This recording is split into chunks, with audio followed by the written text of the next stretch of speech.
Hi hello అండి, welcome to my channel. అందరూ ఎలా ఉన్నారు? బాగున్నారా? ఈరోజు నాకు చాలా హ్యాపీగా ఉంది. ఎందుకంటే ఈరోజు మన యూట్యూబ్ ఫ్యామిలీ 50 సబ్స్క్రైబర్స్ క్రాస్ చేసింది.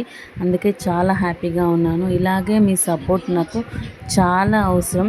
అండ్ ఇలాగే సపోర్ట్ చేయండి. నా ఛానల్ కనుక ఫస్ట్ టైం చూస్తే సబ్స్క్రైబ్ చేసుకోండి, లైక్ చేయండి. ఈరోజు మన స్పెషల్ ఏంటంటే ఎగ్ బిర్యానీ.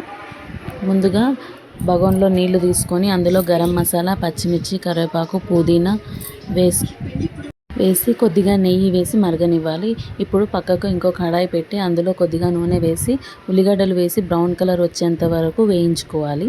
ఇప్పుడు అదే ఆయిల్లో కోడిగుడ్లు వేసి కొద్దిగా ఉప్పు, పసుపు, కారం వేసి ఫ్రై చేసుకోవాలి. ఇప్పుడు ఇంకొద్దిగా నూనె యాడ్ చేసుకొని కొద్దిగా గరం మసాలా వేయాలి.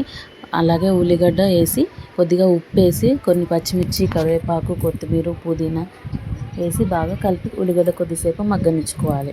ఇప్పుడు అల్లం ఎల్లిగడ్డ పేస్ట్ వేసి బాగా కలిపి కొద్దిగా పసుపు, కారం వేసి కలపాలి.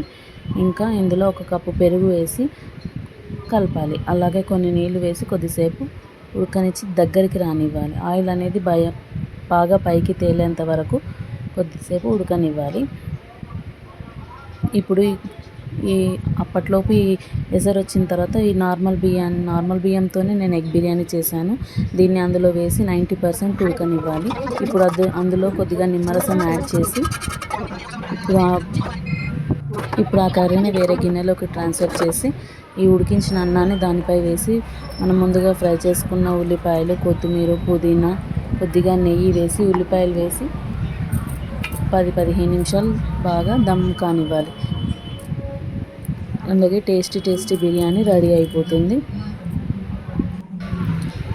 ఇప్పుడు ఫుడ్ కలర్ అనేది ఆప్షనల్ అండి, మీ ఇష్టం ఉంటే వేసుకోవచ్చు, లేకపోతే లేదు. అంతే. కొద్దిసేపు స్టవ్ ఆన్ చేశాక ఒక 10 నిమిషాల తర్వాత సర్వ్ చేసుకుంటే చాలా బాగుంటుంది. టేస్టీగా ఉంటుంది. ఈ వీడియో కనుక మీకు నచ్చినట్టయితే లైక్ చేయండి.